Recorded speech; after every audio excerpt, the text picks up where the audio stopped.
You ever watch somebody try to stop a school evacuation with a golf cart and a clipboard? Because I have. And the smell of burning plastic still hits me every time I think about it. The first siren started wailing at 2:14 p.m., long before anybody inside Willow Creek Estates understood how bad things were about to get. I was standing outside Fairmont Elementary watching gray smoke roll across the sky like a thunderstorm made of ash when my emergency alert radio crackled against my belt. Chemical fire. Industrial storage facility. Toxic wind shift expected in under 45 minutes. The air already tasted wrong, like melted plastic and chlorine bleach baked under August heat.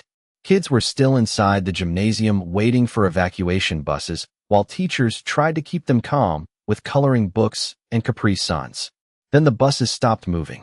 11 full-size yellow school buses sat frozen half a mile down the access road, their diesel engines rumbling beneath a haze of drifting smoke. At first I thought traffic had backed up. Then I saw the gate. Willow Creek Estates had dropped the security barriers across the private subdivision entrance, sealing the entire road shut like they were locking out Girl Scouts instead of evacuation crews. HOA security guards in bright red polo shirts stood near the checkpoint looking terrified, while parents crowded the sidewalks screaming into cell phones. And right in the middle of the road stood Rebecca Sterling in white capri pants and oversized sunglasses, one hand wrapped around a clipboard like she was commanding troops in a war movie. Her golf cart blocked the lane sideways. No unauthorized evacuation vehicles are entering this subdivision. She shouted at the bus drivers through a portable megaphone. This community is private property. I remember the exact sound one of the bus drivers made after hearing that. Not anger. Exhaustion. The kind that comes when somebody realizes common sense just left the room entirely. Ash drifted down onto the bus windshields like dirty snow while children pressed their faces against the glass, trying to understand why nobody was moving. The heat felt heavier every minute. Across the football field behind the school, I could see smoke climbing higher into the sky in thick black columns. My son Tyler was still inside that building. 10 years old. Severe asthma. The kind where even barbecue smoke could send him reaching for an inhaler. I pushed through the crowd toward the gate while sirens echoed across town from every direction. "Ma'am, those buses need through now," I said. Rebecca turned toward me slowly, perfectly calm, like she was discussing landscaping violations instead of a county evacuation order. Her expensive perfume mixed with the chemical smell hanging in the air. "And who exactly are you supposed to be?" she asked. I looked past her toward the buses sitting motionless in the road, while radio chatter hissed through my emergency receiver. Wind shift updated. 38 minutes. That's when I realized this woman genuinely believed HOA bylaws outranked disaster protocol. And standing there under that cloud of toxic smoke, listening to children coughing behind locked school doors, I understood something else too. Rebecca Sterling had just made the worst mistake of her entire life. The crazy part is that Rebecca Sterling was not panicking. Everybody else was. Parents were screaming into phones. Teachers were dragging cases of bottled water into the gym. Bus drivers kept checking the smoke rolling over the rooftops like they were watching a storm crawl closer by the second. But Rebecca stood there in spotless white sneakers adjusting her sunglasses while Ash landed on her shoulders. That kind of calm only comes from people who have never been told no in their entire lives. I knew the type immediately. Willow Creek Estates had been dealing with her for almost 6 years. Before all this, I mostly ignored the woman. I had enough problems already trying to raise Tyler alone while juggling county emergency contracts and infrastructure inspections across 3 towns. My life ran on coffee, road maps, weather alerts, and whatever fast food I could grab between job sites. I drove a beat-up Ford F-250 with a cracked dashboard and enough emergency gear in the back seat to survive a tornado. Rebecca drove a pearl white Range Rover that smelled like leather cleaner and entitlement. We existed in completely different worlds. The first time I met her was 8 months after moving into Willow Creek Estates. She fined me $200 because my county-issued utility trailer sat in my driveway for 48 hours after a flood response operation. Apparently, emergency sandbag equipment was not aesthetically compatible with community standards. I remember standing in the HOA office while she slid the violation notice across the desk with manicured fingernails polished the exact color of red wine. "This neighborhood represents a premium lifestyle, Mr. Mercer," she said in that fake calm realtor voice. People here expect a certain presentation. Outside the office window, a landscaping crew trimmed decorative hedges into perfect squares while sprinklers hissed across bright green grass. It looked like one of those neighborhoods from pharmaceutical commercials where nobody ever sweats or misses a mortgage payment. Rebecca treated that subdivision like her own private kingdom. She knew every mailbox color, every trash pickup violation, every crack in the sidewalks. Half the neighborhood hated her, but nobody challenged her directly because she always buried people in paperwork. Threatening letters, hearings, fines, liens. She weaponized procedure the way some people use fists. And the worst part was she genuinely believed she was protecting the community. That afternoon outside Fairmont Elementary, I watched her arguing with one of the evacuation coordinators while smoke drifted over the baseball field. The county never filed a formal roadway request, she snapped. These buses exceed subdivision weight restrictions. Weight restrictions. I could not believe what I was hearing. Somewhere behind the school, a little girl started crying hard enough that I could hear it over the sirens. The wind carried a sharp chemical smell through the parking lot that burned the back of my throat. My emergency radio crackled again. Toxic exposure risk expanding eastbound. Estimated arrival 32 minutes. I looked toward the horizon and saw the smoke plume stretching wider now, thick and ugly against the afternoon sun. That was when Tyler texted me. Dad, my chest hurts a little. The message hit me harder than the sirens. I called immediately, but the signal barely held. Buddy, listen to me, I said, forcing my voice steady while alarms screamed around us. Stay with your teacher and keep your inhaler close, okay? His breathing sounded shallow through the phone. In the background, I could hear children coughing and gym shoes squeaking against hardwood floors. Then the line cut out completely, and standing there beneath a sky turning darker by the minute, I realized Rebecca Sterling was not just blocking traffic anymore. She was gambling with hundreds of children because she could not stand losing control of her perfect little subdivision. By 2:31 p.m., the entire parking lot felt like the inside of an oven. Heat shimmered above the pavement, while emergency lights painted the school walls red and blue in rapid flashes. The buses still had not moved. Diesel engines idled in place, vibrating low enough that I could feel it through the soles of my boots. Parents crowded against the temporary barricades trying to push closer to the school entrance, while sheriff deputies struggled to keep lanes open for emergency crews. Overhead, the sky had turned the color of dirty steel. Every gust of wind carried more ash. Tiny gray flakes drifted onto backpacks, police cruisers, and the sweat-soaked shoulders of exhausted teachers guiding students away from windows. I grabbed one of the county coordinators near the command SUV. His reflective vest was streaked with soot, and his radio kept screaming overlapping dispatch chatter. Why are we still waiting? I asked. He wiped sweat from his forehead with a trembling hand. Because the subdivision lawyer filed an emergency injunction threat with county administration, he said. Nobody wants liability if the roads get damaged. I stared at him for a second, honestly wondering if I had slipped into some kind of heatstroke hallucination.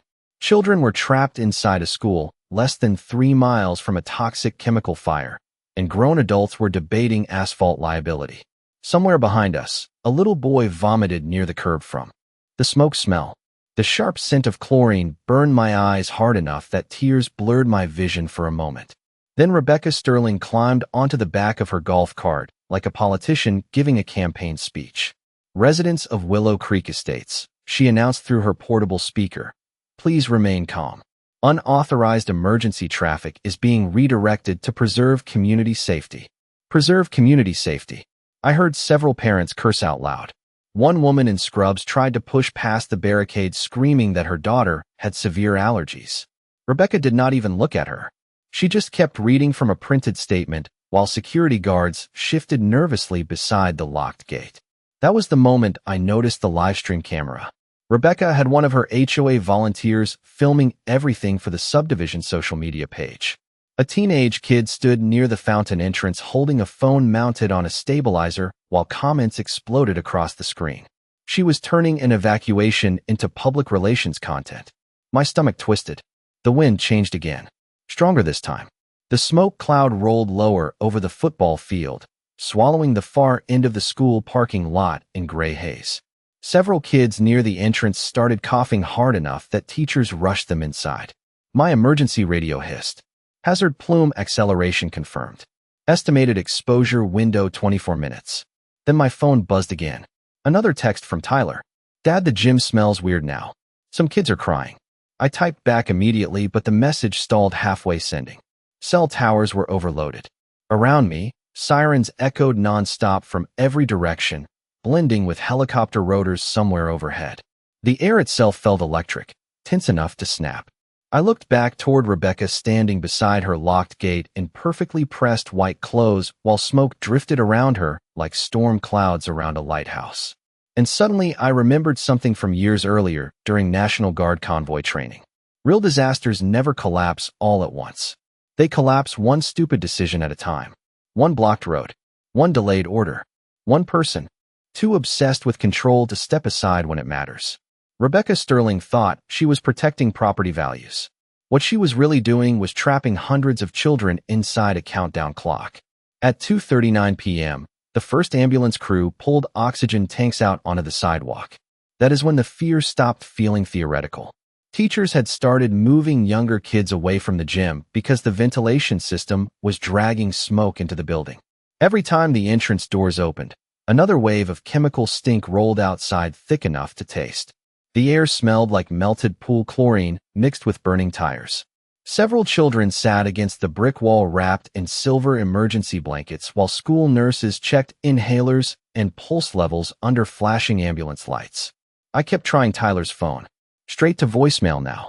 The knot in my chest tightened harder every minute. Across the parking lot, one of the bus drivers slammed both palms against his steering wheel so hard the horn blasted through the smoke. "We are wasting time," he yelled through the open window. Nobody answered him. County officials huddled beside the mobile command trailer arguing over liability language, while sheriff deputies kept glancing nervously toward the locked subdivision gate. Rebecca Sterling stood 30 yards away, completely untouched by the chaos she created. Her live stream was still running. She had switched from evacuation updates to damage control. "False panic helps no one," she told the camera while wind whipped strands of blonde hair across her face.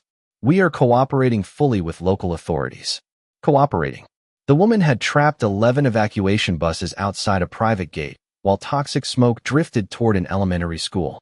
But she spoke with the smooth confidence of somebody who spent years manipulating meetings, lawyers, and neighborhood politics.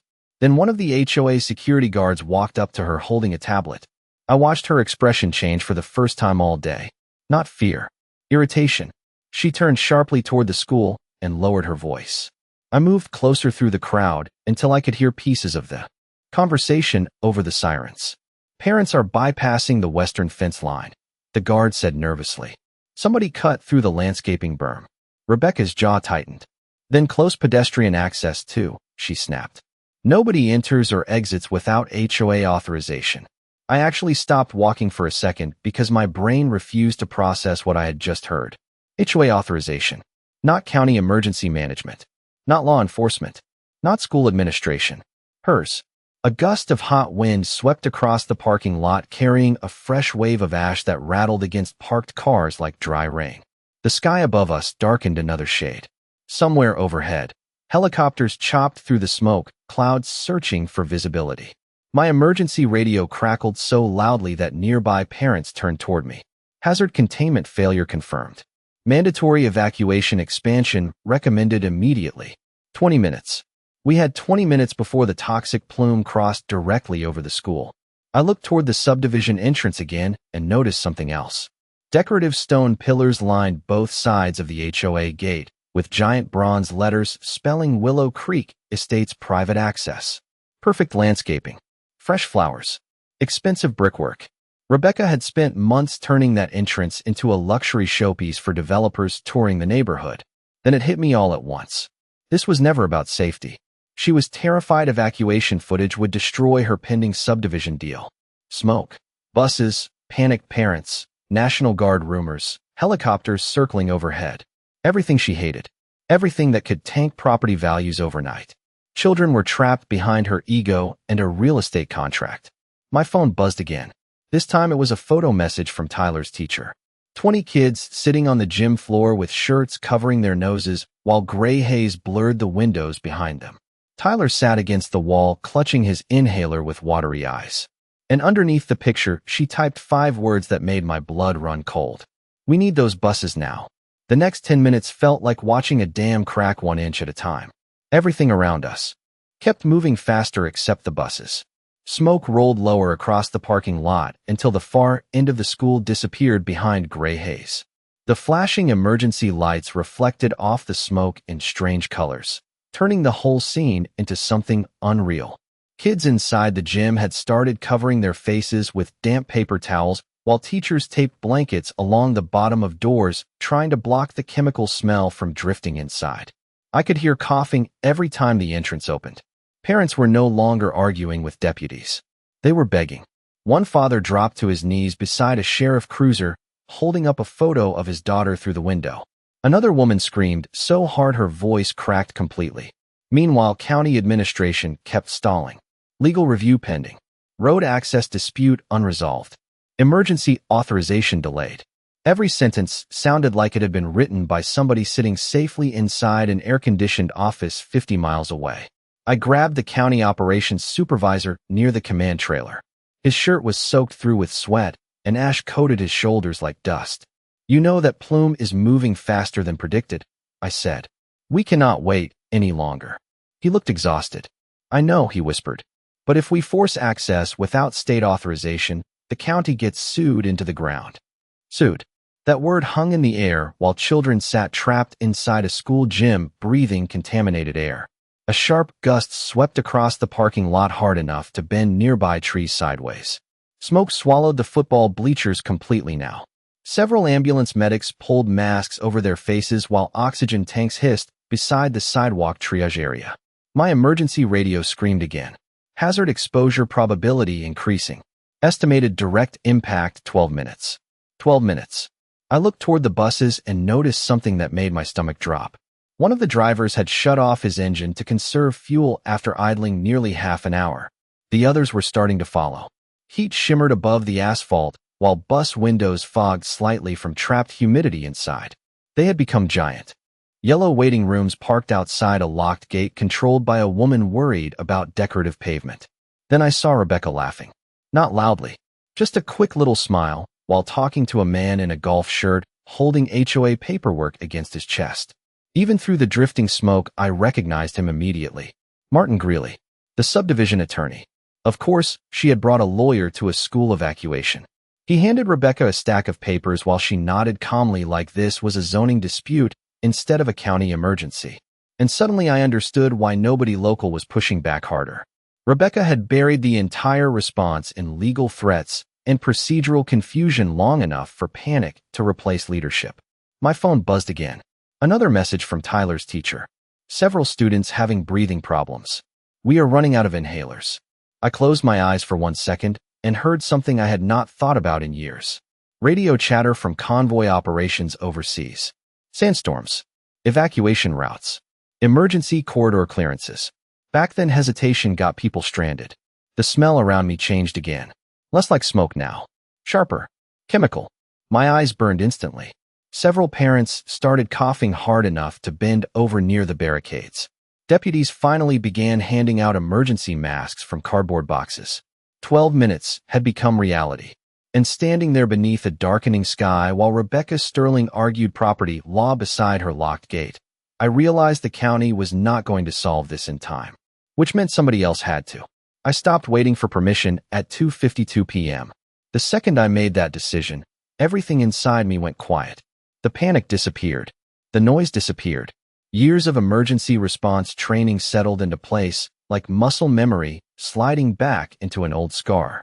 I walked away from the crowd toward my truck while sirens screamed behind me and hot wind carried ash across the parking lot in thick gray sheets. My Ford sat near the edge of the school lot coated in dust and soot. County utility decals barely visible beneath the grime. Most people saw an old work truck with too many miles in a cracked windshield. What they never noticed was what sat locked behind the rear seat. I opened the back door and reached beneath a pile of traffic vests and emergency maps until my hand closed around a black hardshell Pelican case bolted to the floorboard. The plastic felt hot from sitting under the afternoon sun. Nearby helicopter rotors thumped overhead low enough to rattle the truck windows, while distant sirens echoed through the smoke. I punched in the 6-digit lock code from memory and lifted the lid. Inside sat equipment I had not touched in almost 11 months. Satellite radio unit. State emergency credentials. Encrypted communication handset. National Guard liaison authorization packet sealed inside waterproof sleeves. The smell of warm electronics and old canvas drifted out of the case instantly, pulling memories out of me faster than I expected. Flood zones. Hurricane staging sites. Wildfire evacuations. Convoy route maps spread across folding tables at 3 in the morning while exhausted commanders argued over bridge weights and fuel lines. Back then, one blocked road could cost hundreds of lives. That lesson never leaves you. My phone buzzed again while I powered up the satellite unit. This time the message came from a county dispatcher I knew personally. State Emergency Management requesting immediate field update. I looked back toward the school. Smoke wrapped around the gym roof, now thick enough to blur the American flag hanging above the entrance. Ambulance crews had started moving children toward temporary oxygen stations beside the parking lot. Parents were crying openly. And 30 yards away, Rebecca Sterling still stood beside her precious gate, talking to lawyers like this was some upscale zoning dispute. The satellite radio crackled alive with bursts of static. I switched frequencies twice before the secure channel connected. "This is Mercer requesting emergency route override authorization," I said calmly. "Local evacuation corridor obstructed. Civilian exposure risk escalating." A pause answered me. Then a voice I had not heard in nearly 2 years came through the speaker. "Colonel Harris." "Daniel," he asked. "You are activating under state authority." I watched smoke roll across the school parking lot, while ash scraped across the pavement around my boots. "Yes, sir," I answered. "I am." Another pause. Then the tone in his voice changed completely. "Professional. Immediate. Upload coordinates and obstruction details now. National Guard Rapid Support Units are already mobilizing west of your county." Around me, nobody noticed what was happening yet. Deputies still argued with bus drivers. County officials still stared at tablets full of legal memos. Rebecca still believed she controlled the situation because she owned the gate. I typed route coordinates into the emergency terminal mounted inside the Pelican case, while the satellite antenna locked onto signal through the smoke overhead. Then Colonel Harris spoke one sentence that changed everything. "State authority recognized. Emergency corridor seizure approved." I closed the case slowly and looked back toward the locked subdivision entrance where Rebecca Sterling stood smiling beside her livestream camera. She thought I had walked away because I lost the argument. What she did not understand was that I had just stopped arguing entirely. The first thing people heard was the helicopters. Deep, heavy, different from the local news choppers circling overhead all afternoon. These sounded lower and sharper, the kind of rotor noise you feel in your chest before you fully hear it. At exactly 3:07 p.m., every head in the parking lot tilted toward the western skyline, where 2 dark National Guard helicopters pushed through the smoke cloud in tight formation. The entire atmosphere changed instantly. Deputies stopped arguing. Bus drivers climbed out of their seats. Even the county lawyers went quiet. The wind blasted ash across the school parking lot hard enough to sting exposed skin while the helicopters circled once above the subdivision entrance. Rebecca Sterling lowered her livestream camera for the first time all day. I stood beside my truck listening to encrypted radio chatter crackle through my handset while emergency frequencies exploded with new traffic. State convoy approaching. Route seizure authorized. Evacuation corridor active. The words rolled through the speaker, calm and precise like machinery finally turning on after sitting idle too long. Then came the convoy. 3 matte green National Guard transport trucks pushed down the main road through drifting smoke, followed by engineering support vehicles flashing state emergency lights. Their diesel engines growled low and steady beneath the helicopter rotors overhead. Parents near the barricades started cheering before the trucks even reached the gate. I watched Rebecca step forward waving papers in one hand, while Martin Greeley hurried beside her sweating through his expensive golf shirt. They looked tiny standing in front of all that steel and flashing emergency equipment. One of the guard vehicles stopped directly outside the locked subdivision entrance. Doors opened. Soldiers in emergency response gear stepped out carrying route maps, respirators, and portable barricades. No panic, no yelling, just trained people moving with quiet purpose while smoke drifted around them in gray sheets. A state legal officer walked calmly toward Rebecca, holding a waterproof document folder under one arm. By authority of the State Emergency Management Act, he said clearly enough for nearby cameras to hear, this roadway is now under temporary emergency seizure for civilian evacuation operations.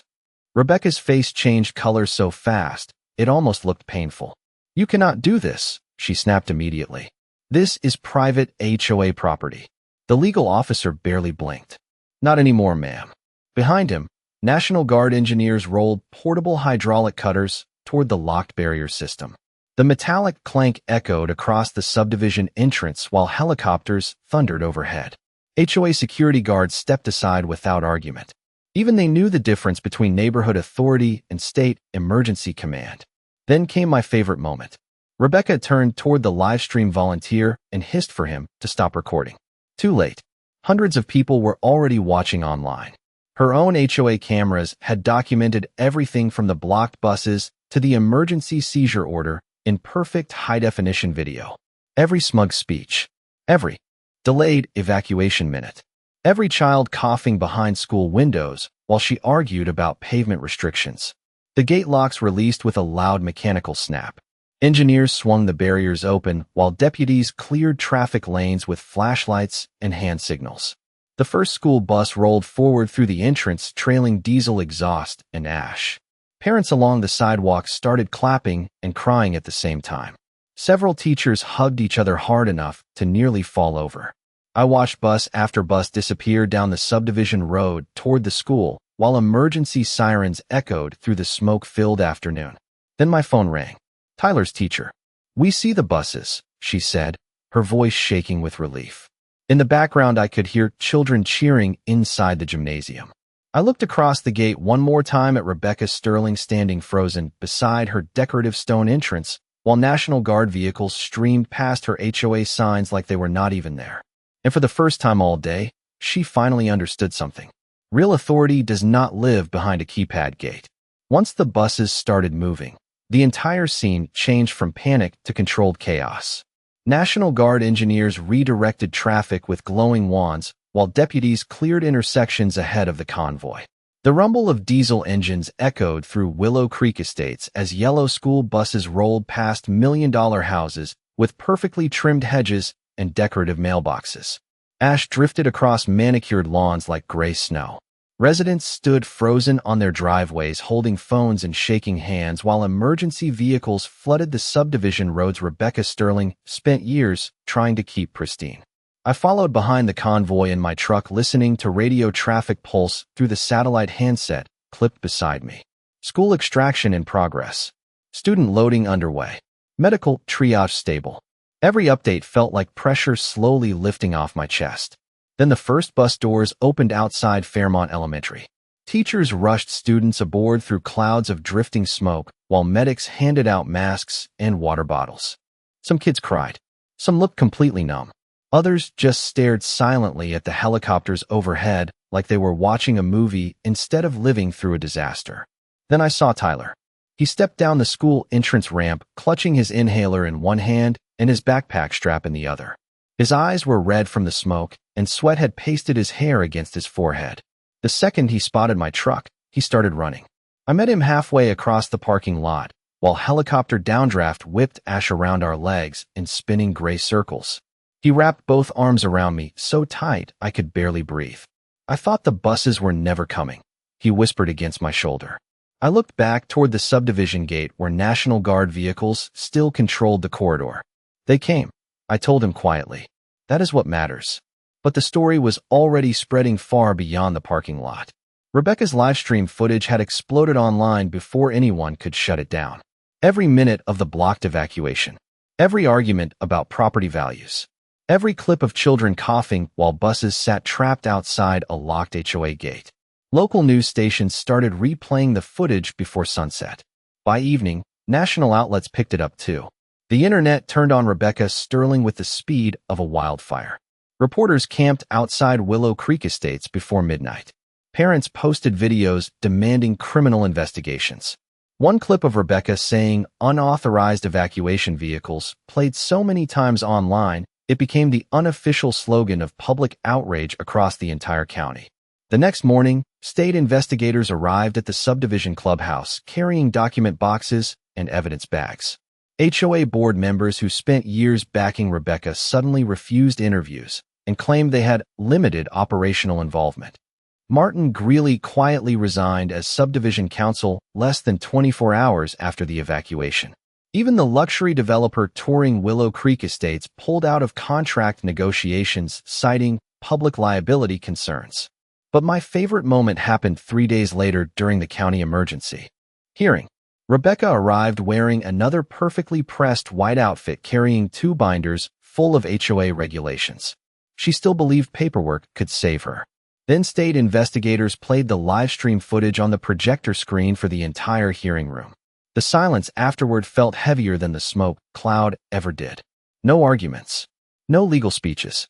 Just the sound of air conditioning humming over a room full of people finally realizing how close hundreds of children came to disaster because one woman could not surrender control.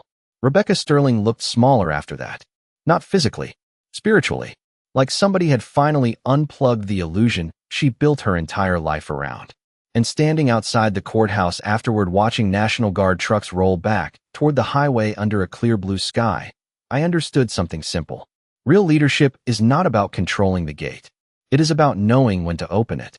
2 weeks later, the smoke smell was finally gone, but Willow Creek Estates still felt different. You could see it in the silence.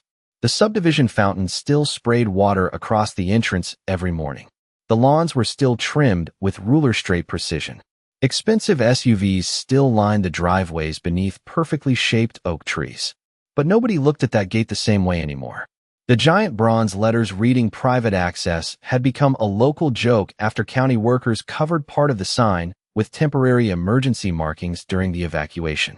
Somebody even printed T-shirts downtown with the phrase unauthorized evacuation vehicles across the front. Tyler thought that part was hilarious. I drove him back to school on the first day classes reopened. The sky was clear blue again, bright enough to hurt your eyes after so many days of smoke and ash. National Guard tire tracks still marked parts of the subdivision roads where heavy transport trucks rolled through during the emergency operation. A few homeowners complained online about damaged landscaping near the gate. Nobody cared. Fairmont Elementary looked smaller somehow when I parked outside that morning. Teachers stood near the entrance greeting students while counselors handed out juice boxes and coloring kits to kids still shaken from the evacuation. Tyler climbed out of the truck carrying his backpack and paused before heading toward the doors. "Dad?" he asked quietly. "Were you scared that day?" The question hit harder than I expected. I looked across the parking lot where sunlight reflected off the same gym windows that had disappeared behind toxic smoke less than a month earlier. "Yeah," I answered honestly. "I was." He nodded like he already knew the answer and headed inside. Watching him walk safely through those school doors felt better than any courtroom victory or news headline ever could. Rebecca Sterling never returned to the HOA presidency after the investigation. The state emergency report buried her completely. Obstruction of emergency evacuation routes. Failure to comply with declared disaster authority. Delayed civilian response operations. Her resignation letter circulated online for about 24 hours before people moved on to the next outrage cycle. That is how public humiliation works now. Loud for 1 week. Forgotten the next. But the families from that school never forgot. Neither did I. About a month after everything happened, I stopped by the subdivision entrance late one evening after work. The air smelled like fresh-cut grass instead of chemicals. Crickets chirped from the drainage ponds beside the road while sunset painted the neighborhood gold and orange. County crews had removed the temporary emergency barriers, but one thing remained. The gate no longer closed automatically during emergency alerts. State law changed after the incident. Any private subdivision blocking designated evacuation routes could now be seized immediately during declared emergencies. One stupid decision rewrote policy across 3 counties. I stood there for a minute listening to the quiet hum of traffic in the distance while warm wind rustled the trees above the entrance sign. Then I noticed something that made me laugh under my breath. Someone had placed a small sticker near the keypad box. Just 4 simple words printed in black letters. Children before property values. Nobody removed it. Maybe nobody wanted to. I climbed back into my truck and started the engine while the dashboard radio crackled softly with routine county traffic. Flood warnings. Disabled vehicles. Utility updates. Normal problems. The kind emergency systems are supposed to solve instead of create. As I drove away from Willow Creek Estates for the last time that summer, I looked once more at the gate Rebecca Sterling fought so hard to control. Turns out authority is not the person holding the keys. It is the person willing to open the road when people need it most.